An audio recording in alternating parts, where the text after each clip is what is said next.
누가복음 22장 1절부터 6절까지 보겠습니다.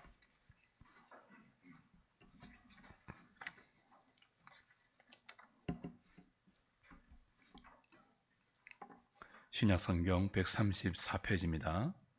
누가복음 22장 1절부터 6절까지 제가 한 절, 여러분이 한 절 교독합니다. 유월절이라 하는 무교절이 다가오매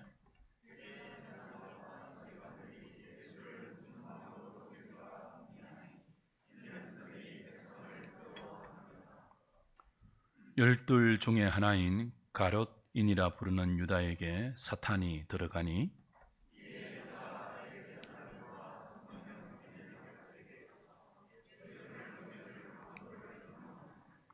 그들이 기뻐하여 돈을 주기로 언약하는지라 유다가 허락하고 예수를 무리가 없을 때에 넘겨줄 기회를 찾더라. 아멘.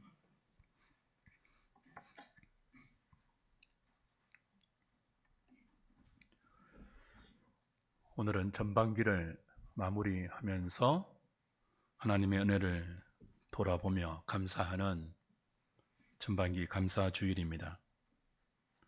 설교 본문을 따로 감사주일에 맞는 구절로 정하지 않고 누가복음 강해를 이어갑니다. 함께 읽은 본문 안에 우리가 감사해야 할 내용이 충분히 들어있다고 생각했기 때문입니다. 성전을 배경으로 한 21장의 종말 강화가 끝이 났습니다. 이어지는 22장부터는 예수님의 순환 내러티브가 이제 본격적으로 이어집니다. 장소가 성전 안에서 성전 바깥으로 옮겨지고 유월절을 배경으로 예수님을 죽이려는 종교 지도자들의 음모가 깊어갑니다. 1절, 2절을 다시 보십시오. 유월절이라 하는 무교절이 다가오매 22장부터 계속되는 순환 내러티브의 시간적 배경입니다. 유월절 기억하셔야 됩니다. 대제사장들과 서기관들이 예수를 무슨 방도로 죽일까 궁리하니 이는 그들이 백성을 두려워함이더라. 유월절로 불리는 무교절은 이스라엘이 애굽에 종살이하던 압제에서 해방된 해방의 날을 기념하는 이스라엘 최대의 명절입니다. 유월 넘어갔다는 뜻이에요. 출애굽 당시 하나님은 애굽 전역에 10가지 재앙을 먼저 베푸시고 그 재앙 속에서 하나님의 하나님 되심을 드러내셨습니다. 그 재앙을 통하여 애굽이 신으로 섬기던 모든 대상이 신이 아니라 우상에 불과함을 증명하고 그리고 자기 백성을 그 땅에서 건져내셨죠. 그 마지막 10번째 재앙이 무엇입니까? 애굽 전역의 장자가 죽어나가는 장자 재앙이었습니다. 이때 하나님께서 말씀하신 어린 양 1년 된 흠없는 순양을 잡아서 그 피를 집 문설주와 임방에 바른 가정에는 하나님의 심판이 지나간다. 그 말씀을 믿고 유월절에 어린 양을 잡아서 그 피를 믿음으로 바른 집에는 장자가 죽어나가는 하나님의 심판이 건너갔어요. 지나갔어요. 그래서 건널유, 건널월, 유월이라고 이름 붙인 것입니다. 하나님은 이스라엘 백성들에게 유월절을 지켜서 이날 베푸신 하나님의 구원의 은총을 기억하고 대대로 기념하라 명령하셨습니다. 6월절 저녁에 어린 양을 잡아서 그 피를 문설주와 임방에 바른 일만 있지 않았어요. 하나님은 어린 양을 잡아서 피를 바르라고 말씀하신 뒤에 고기는 불에 구워서 쓴 나물과 누룩이 없는 무교병으로 구워서 허리에 띠를 띠고 발에 신을 신고 지팡이를 손에 잡고 급하게 먹어라 말씀하셨습니다.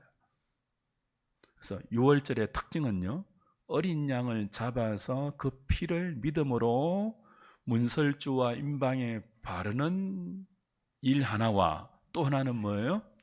누룩이 없는 무교병. 이제 그 밤이 지나면 애굽을 탈출해야 되거든요. 급하게 탈출해야 한단 말이에요. 그러니 발에 신을 신고 허리에 띠를 띠고 손에 지팡이를 잡고 발효되지 않는 누룩 없는 무교병을 쓴 나물과 함께 먹어야 했습니다. 그래서 6월절 밤에 무교병을 구워서 먹은 것도 함께 기념하기 위하여 6월절과 더불어 무엇을 지키라고 했죠? 무교절을 지키라고 했습니다. 레위기 23장 5절 6절을 보면 6월절은 니산월 14일에 하루 동안 지키라고 했습니다. 주로 저녁이죠. 그리고 무교절은 그 6월절이 끝난 그 다음 날 한 주간, 6월절은 하루고요, 무교절은 일주일을 지켰어요. 한 주간을 지켜라 그랬습니다. 예수님 당시에는 이 6월절과 무교절이 합하여졌어요. 그래서 사람들은 6월절과 무교절을 뭉쳐서 6월절이라고 부르기도 하고 또 무엇이라고 부르기도 했다고요? 무교절이라고 부르기도 했습니다. 오늘 22장 1절에 6월절이라 하는 무교절이 가까이 오매, 다가오매, 그런 뜻이에요. 그러니까 6월절 혹은 무교절이라는 절기는 무엇을 기억하는 명절이에요? 하나님께서 애굽에 종살이 하던 우리 조상들을 구원해 내신 구원의 은총을 기억하고 기념하는, 감사하는 절기죠. 그 놀라운 구원의 은총을 기리는 이 6월절을 앞두고 무슨 일이 벌어지고 있습니까? 대제사장들과 서기관들이 예수를 무슨 방도로 죽일까 의논하고 있습니다. 대제사장은 성전을 책임지는 종교의 우두머리예요. 백성을 대표해서 이들은 해마다 6월절 어린 양을 잡고 6월절과 무교절을 지키는 일을 주관하는 사람이에요. 서기관들이 누구예요? 6월절이 어떤 절기이며 율법이 무엇이며 왜 이스라엘 백성이 율법을 지켜야 하며 6월절과 장막절과 맥추절을 3대 절기로 지켜야 하는지 그 절기의 의미를 율법으로 설명하고 가르치는 종교 지도자들이죠. 그 이스라엘에서 6월절의 의미를 가장 잘 알고 그 6월절의 은혜를 가장 깊이 누릴 수 있는 사람들이 대제사장들과 서기관들입니다.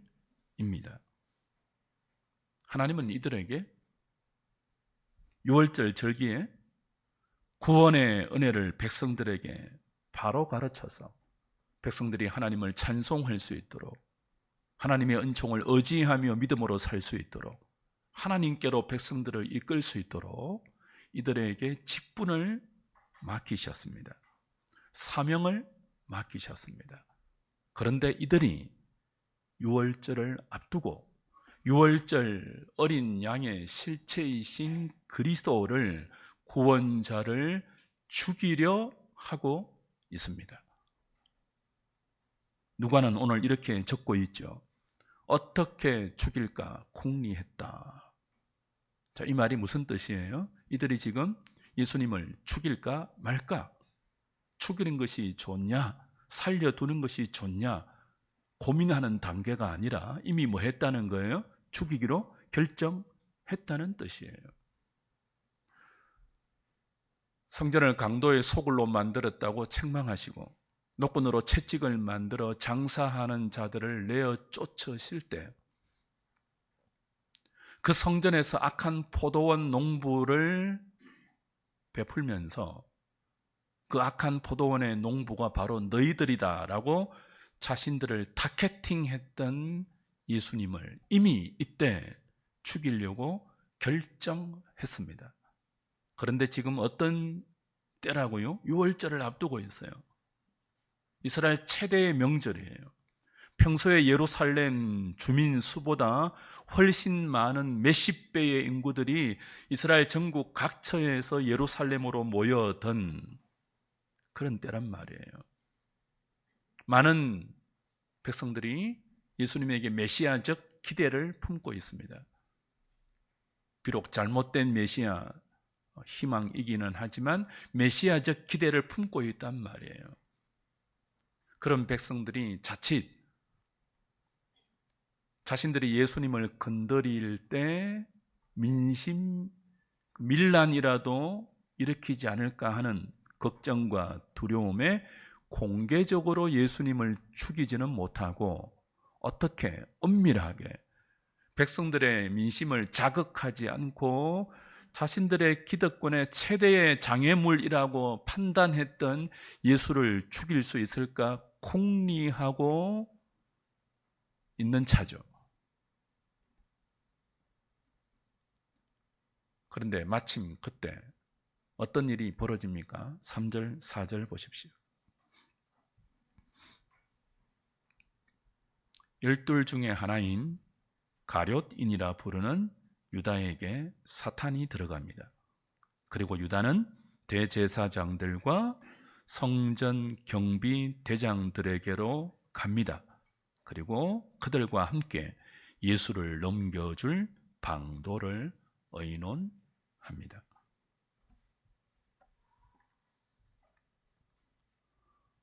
유다가 예수를 어떻게 죽이면 좋을까 궁리하고 있는 대제사장과 서기관들, 경비 대장들에게 스스로 찾아와요. 유다가 누굽니까? 12 중에 하나입니다. 12은 12 제자를 지칭하죠. 3년 동안 함께 예수와 먹고 자고 예수님에게 직접 제자 훈련을 받았던 인물입니다. 주님의 손에서 일어나는 기적을 그는 경험했습니다. 가장 가까이에서 주님의 입에서 터져 나오는 진리의 말씀을 들었습니다. 그는 다른 제자들과 함께 주의 이름으로 복음을 전하도록 보냄을 받았고 병자를 고치고 귀신을 쫓아내는 권능까지 경험했습니다. 그런데 그런 그가 주님을 배반하고 타락한 종교 지도자들을 찾아가서 그들과 손을 잡고 스승을 죽일 모의를 음모를 함께 꾸미고 있습니다. 왜 그랬을까요? 누가복음은 생략하고 있는 장면이 하나 있어요. 요한복음 12장 6절을 보면 그는 평소에 돈을 사랑하는 자였습니다. 그래서 제자 공동체의 재정을 담당했는데 재정에 손을 대고 돈을 훔쳤던 자라고 묘사하고 있죠. 그런 그가 향유 옥합 사건 기억나시죠? 마리아가 예수님의 머리에 순전한 나드 향유를 쏟아붓고 아낌없이 쏟아붓고 자신의 머리털로 예수님의 발을 닦았습니다. 그 사건을 보고 유다가 분노했죠. 이 돈이면 가난한 자들을 구제할 수 있을 것인데 왜 쓸데없이 낭비하느냐. 근데 그의 그런 분노의 동기가 뭐였습니까? 구제 못했습니까? 아니죠. 그 돈을 자기가 맡았더라면 더 훔칠 수 있었을 건데 그렇게 하지 못했다는 거예요. 그리고 주님이 자신의 머리에 향유를 붓는, 순전한 나드 향유를 붓는 이 여인의 행동을 저지하지 않고 땅에 쏟아지도록 허용한 것을, 그대로 두고 보신 것을 분노했던 거예요. 이때 유다는 예수님에게 결정적으로 실망하죠. 그리고 이때부터 예수님을 배신하기로 마음에 결심합니다. 누가복음은 이 장면을 생략합니다. 그리고 대신 무엇을 부각합니까? 사탄이 가롯인 유다에게 들어갔다를 강조합니다. 예수님의 순환 자체에 집중하기 위한 의도입니다. 아울러 유다의 배신이 개인적인 일탈을 넘어 하나님과 사탄 사이의 거대한 영적 전쟁의 국면임을 부각시키려는 의도입니다. 누가복음 4장에서 예수님이 공생애를 시작하실 때 광야에서 40일 금식 기도하시고 성령에 이끌려 마귀에게 뭘 당하십니까? 시험 당하십니다. 마귀의 세 가지 시험을 예수님이 승리하시죠. 둘째 아담으로 첫째 아담이 실패한 사탄이 주는 시험을 승리합니다. 그때 누가는 이렇게 기록해요. 마귀가, 사탄이 잠시 예수님을 떠나니라 그랬습니다. 그때 예수님을 떠났던 사탄이 지금 뭐예요? 예수님의 제자 가롯인 유다에게 들어가서 예수님의 구원 사역을 방해하려고 하죠. 누가는 향유 사건을 의도적으로 생략하고 그 자리에 사탄이 들어갔다라고 배신의 동기를 부각시켜서 예수님의 순환 내러티브가 단순히 한 인간의 고난과 그 한 인간 예수를 죽이기 위한 종교 지도자들의 음모와 연약한 제자의 배신으로 말미암는 인간적인 사건이 아니라 그 배후에 사탄과 하나님과 구원을 벌이고 나타나는 거대한 영적 전쟁의 국면임을 강조하는 거예요. 그런데 여러분, 이 모든 사건의 배후에 사탄이 있다고 해서 종교 지도자들의 부패와 스승을 배신하고 팔아넘긴 유다의 책임이 면제되지는 않습니다. 종교 지도자들이 예수를 어떻게 죽일까 궁리했지 않습니까? 그들은 사탄에게 떠밀려서 어쩔 수 없이 예수님을 죽이려고 음모를 꾸미고 있는 게 아니에요. 예수님을 죽이기 싫은데 사탄이 자꾸 죽이라고 떠미니까 어쩔 수 없이 그렇게 한 게 아니에요. 분노하면서 저 예수가 감히 자신을 하나님의 아들로 멸칭하면서 성전을 주도하고 있는 우리를 악한 포도원의 농부와 같다고 능멸하면서 우리를 제거하려고 하고 있구나.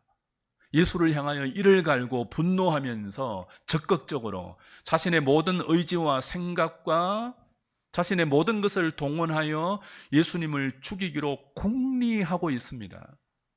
어떻게 하면 효과적으로 예수를 죽일 수 있을까? 자신이 가진 모든 것들을 다 동원해서 능동적이고 적극적으로 예수님을 죽이려 하고 있죠. 어쩔 수 없이 모의하는 게 아니에요. 가룟 유다도 사탄이 자기에게 들어와서 어쩔 수 없이 그들을 찾아가서 그들과 손을 잡고 스승을 배신하는 게 아니에요. 배신하기 싫은데, 이러면 안 되는데, 어쩔 수 없이 덩이 떠밀려 어쩔 수 없이 그렇게 하는 게 아니에요. 이미 실망했고, 이미 스승에게 분노했고, 이미 스승을 팔기로 마음에 결단하고 때가 되어 자기 발로 타락한 부패한 종교 지도자들을 찾아가서 자기 발로 자기 손으로 자기 머리로 그들과 의논하고 그들에게 은 30냥의 예수를 팔기로 결의하고 예수를 넘기기로 기회를 엿보고 있습니다. 누가 시켜서 한 게 아니에요. 사탄이 시켜서 한 게 아니에요. 자기가 그렇게 하고 있습니다. 5절, 6절 보십시오. 4절, 5절, 6절입니다. 이에 유다가 대제사장들과 성전 경비 대장들에게 가서 자기가 직접 가요 예수를 넘겨줄 방도를 의논하며 자기가 직접 의논해요 그들이 기뻐합니다. 타락한 종교 지도자들이 궁도를 찾고 있는데 예수의 제자가 찾아와서 스승을 넘기겠다고 제안하니까 기뻐하는 거예요. 그래서 돈을 주기로 약조, 언약합니다. 유다가 예스 하고 예수를 무리가 없을 때에 넘겨줄 기회를 찾습니다. 사탄이 그렇게 하는 게 아니에요. 사탄이 시켜서 유다가 어쩔 수 없이 그렇게 하는 게 아니에요. 자기 스스로 기뻐하면서 그 일을 능동적으로 하고 있습니다. 자기 발로 찾아갔고 자기 손으로 자기 머리로 자기 마음으로 결심하고 행동하는 거죠. 오늘 본문이 우리에게 보여주는 장면은 여기까지입니다. 가장 거룩한 종교 지도자들이 예수님을 죽이려고 음모를 꾸미고 있습니다. 가장 가까운 예수님의 제자가 사탄이 들립니다. 그리고 그들과 손을 잡고 주님을 배신합니다. 주님을 죽일 궁리 가운데 예수의 제자가 포함되어 있습니다. 예수님은 이 모든 일을 모르고 있습니까? 이들의 음모를 모르고 계십니까? 제자의 배신을 모르고 있습니까? 그래서 영문도 모른 채 어느 날 잡혀가고 영문도 모른 채 십자가로 끌려가서 어쩔 수 없이 영문도 모른 채 그렇게 비참하게 죽으십니까? 그렇지 않죠. 다 알고 계십니다. 다 아시면서도 이 일을 허락하고 계십니다. 허용하고 계십니다. 예수님은 제자들에게 이미 수차례 인자가 사람들의 손에 넘겨지고 고난을 받을 것이다. 죽임을 당할 것이다. 말씀하셨습니다. 그 말씀대로 주님은 부패한 종교 지도자들의 음모와 사랑하는 제자의 배신을 다 알면서도 그 모든 일을 받아들이고 있습니다. 맞이하고 있습니다. 어둠과 어둠이 만나 손을 잡은 그 자리에 일찍이 스가랴 선지자가 예언한 목자의 몸값이 은 30냥에 흥정되고 있습니다. 이 모든 일을 예수님은 아십니다. 아시는데 다 허락하시고 받아내시고 맞아 드리고 있습니다. 왜 그렇게 하십니까? 예수님은 친히 지금 자신의 목숨을 이들의 음모와 제자의 배신에 맡겨서 내어주고 계십니다. 다른 사람들이 종교 지도자들의 음모가 예수님을 십자가로 끌고 가는 것처럼 표면적으로는 보이죠. 표면적으로는 가룟 유다의 배신이 결정적인 계기가 되죠. 표면적으로는 그 배후에 역사한 사탄이 자신의 의도대로 예수님을 십자가에 못 박아 죽여서 승리하는 것처럼 보이죠. 그런데 아무도 예수님의 목숨을 빼앗아 갈 수 있는 피조물은 없습니다. 예수님 뭐라고 했습니까? 내가 스스로 버린다 그랬습니다. 아무도 나에게서 나를 빼앗아 갈 수 없다.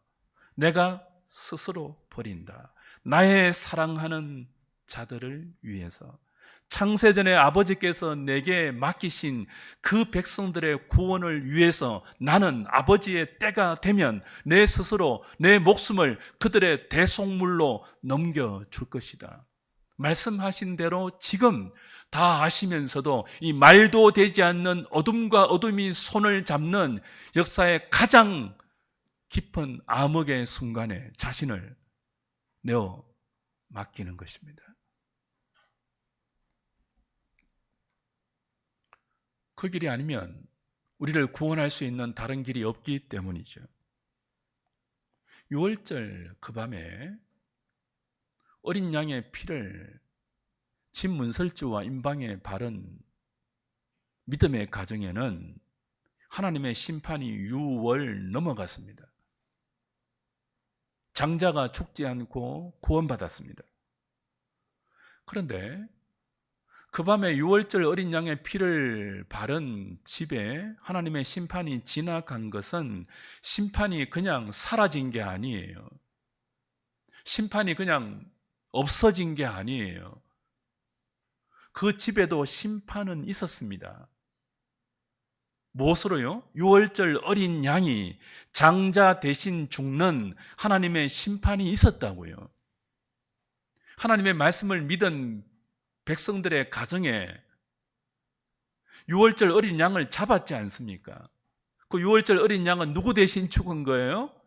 하나님의 심판으로 죽어야 할 애굽 전역의 장자들 대신 죽은 거예요. 심판이 그냥 지나가지 않고 그 심판의 자리에 하나님이 세우신 6월절 양이 죽음으로 대신 심판을 받은 거죠. 지금 주님이 원수들의 음모를 허용하고 계십니다. 사랑하는 제자의 배신을 알면서도 허락하십니다. 사탄의 준동을 허용하십니다. 왜 그렇습니까? 우리의 6월절 어린 양으로 자신을 스스로 내어주시기 위해서입니다. 당신이 6월절 어린 양을 십자가에서 대속의 피로 완성하지 않으면 장차 하나님의 심판이 임할 때 그 누구도 하나님의 심판이 지나갈 수 없기 때문에 장차 임할 우리 21장에서 종말 강화 살피지 않았습니까? 장차 개인의 종말과 역사의 종말과 우주의 종말에 하나님의 백성들이 하나님의 심판을 온 영혼과 온 몸으로 맞이하지 않고 그 심판을 건너가는 은총을 누리기 위하여 예수님은 지금 창세전에 아버지께서 당신에게 맡기신 그 영혼의 구원을, 그들의 구원을 당신의 피로 건너가서 마련해 주기 위하여 다 알면서도 이 어두운 역사의 밤을 온 몸과 온 영혼으로 받아내고 계시는 겁니다. 그래서 바울은 이렇게 선언하죠. 우리의 6월절 양 곧 그리스도께서 희생되셨느니라. 주 안에 사랑하는 여러분, 지금 인류 역사에서 가장 말도 안 되는 사건이 벌어지고 있습니다. 십자가를 앞두고 인생들이 하나님의 독생자, 하나님 보내신 그리스도에게 하고 있는 일과 장면들을 보십시오. 그 모든 일의 시작이 오늘 본문입니다. 역사의 가장 어두운 시간이 열리고 있습니다. 가장 부패하고 가장 암울했던 장면이 오늘 여기서부터 시작됩니다. 타락하고 부패한 죄인들이 거룩한 하나님의 아들을 죽이려고 음모를 꾸미고 있습니다. 머리를 맞대고 있습니다. 손을 맞잡고 있습니다. 제자는 배신합니다. 사탄이 이들의 마음에 준동합니다. 얼마 있지 않으면 마침내 이들이 그린 그림대로 하나님의 아들이 십자가에서 하나님의 저주를 받고 가장 비참하게 죽을 것입니다. 역사의 가장 어두운 순간이 열리고 있고 역사의 가장 말도 안 되는 비참하고 불합리하고 불의한 일들이 앞으로 진행될 것입니다. 그런데 하나님은 바로 그 말도 안 되는 시간과 사건과 장소와 내용을 창세전에 그리스도 안에서 택하신 자기 백성을 구원하는 시간으로, 구원하는 사건으로, 구원하는 자리로 사용하고 계십니다. 겉으로 보기에 사탄이 승리하는 것처럼 보이는 그 시간에 하나님은 유월절을 배경으로 해서 역사의 가장 어두운 사건을 허락하시고 그 안에서 독생자를 내어주는 사랑으로 저와 여러분을 구원해내고 있는 것입니다. 아무도 예상하지 못한 섭리이죠. 놀라운 구원의 지혜와 하나님의 능력입니다. 주 안에서 사랑하는 여러분, 오늘 전반기 감사주일을 보내고 있습니다.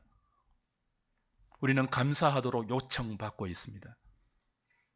하나님께서 우리에게 감사하라고 명령하실 때 우리의 감사의 근거는 어디에 있습니까? 형편이 좋아서 드리는 감사, 일이 잘 풀리고 건강하고 바라던 일이 이루어졌을 때 드리는 감사도 소중하고 중요합니다. 그런 감사가 잘못되지 않았습니다. 마땅히 감사해야 합니다. 그러나 그런 조건적 감사, 형편 위에 세운 감사는 그 조건과 형편이 무너지면 함께 무너집니다. 일이 어긋날 때, 몸에 병이 찾아올 때, 바라던 것이 눈에 보이지 않고 손에 잡히지 않을 때 그 감사는 언제든지 불평과 원망과 분노로 바뀝니다. 그래서 하나님은 이스라엘의 3대 감사 절기를 모두 구원 위에 세우셨습니다. 유월절, 맥추절, 장막절, 모두 구원의 은총을 기억하고 하나님께 온 백성들이 모여서 감사하는 절기이죠. 우리의 감사가 조건적, 형편적 감사가 아니라 하나님의 구원의 은혜 위에 세워져야 한다는 뜻입니다. 하나님의 구원은 우리의 조건, 우리의 형편과 비례하지 않습니다. 죄인들을 구원하신 하나님의 구원은 사람이 가장 어두운 음모를 꾸미고 있을 때, 가장 가까운 제자가 배신했을 때, 사탄이 그들의 마음에 준동했을 때, 그때를 우리를 구원하는 가장 결정적인 기회로 사용하셨습니다. 우리가 아직 죄인 되었고, 우리가 아직 경건하지 않았고, 우리가 아직 하나님을 모르고, 우리가 아직 하나님을 배반하고 욕하고 하나님을 우리의 구원자로 영접하지 않았을 때, 빛이 왔지만 어둠이 아직 빛을 미워했을 그때에 하나님은 우리를 위해서 가장 짙은 어둠을 받아내시고 맞이하셔서 그 어둠을 구원의 빛으로 마침내 역전시켜 버리신, 구원의 경륜을 섭리하신 만왕의 왕이십니다. 우리의 감사는 그 하나님의 구원인 십자가의 지혜 위에, 그 하나님의 능력 위에 언제나 세워져야 합니다. 그렇게 감사의 근거가 우리 자신에게 있지 않을 때, 우리를 둘러싼 우리의 주위 형편에 근거하지 않을 때, 우리는 좋은 날에도 어려운 날에도 믿음으로 감사할 수 있습니다. 우리의 연약함이, 우리의 실수가, 우리의 무지함과 어리석음과 죄가 우리를 구원하는 하나님의 은총을 막지 못합니다. 우리의 부족함보다 하나님의 신실하심이 더 큽니다. 우리 삶의 결핍, 고난, 이해할 수 없는 모든 순간의 어두움, 어려움이 우리에게 베푸신 하나님의 은총을 감사하는 우리의 감사를 막아서는 안 됩니다. 하나님은 지금도 우리의 모든 연약함, 저와 여러분의 죄, 어리석음 속에서도 여전히 우리를 그리스도를 통하여 사랑하고 지키고 성령을 통하여 인도하셔서 저와 여러분을 믿음의 결국 곧 영혼의 구원을 이루는 자리로 열심히 인도하고 계십니다. 가장 어두운 역사의 순간에 가장 찬란한 구원의 섭리를 이루어내신 그 지혜로, 그 신실하심으로 여전히 여러분의 삶을 오른손으로 붙드시고 어디로 인도하고 계십니까? 믿음의 결국 곧 영혼의 구원을 이루는 자리, 보지 못하는 주님을 말할 수 없는 영광스러운 즐거움으로 기뻐하면서 사랑하는 그 자리로 저와 여러분을 이끌고 계십니다. 오늘 그 은혜를 기억하시면서 지금도 우리의 삶에 크고 작은 유혹으로 닥치고 있는 모든 사탄의 시험을 이 믿음과 이 감사로 이겨내면서 함께 승리하고 함께 감사하는, 함께 노래하는 저와 여러분, 우리 모든 하누리 식구들 되시기를 주님의 이름으로 축복합니다. 장로님 나오시겠습니다.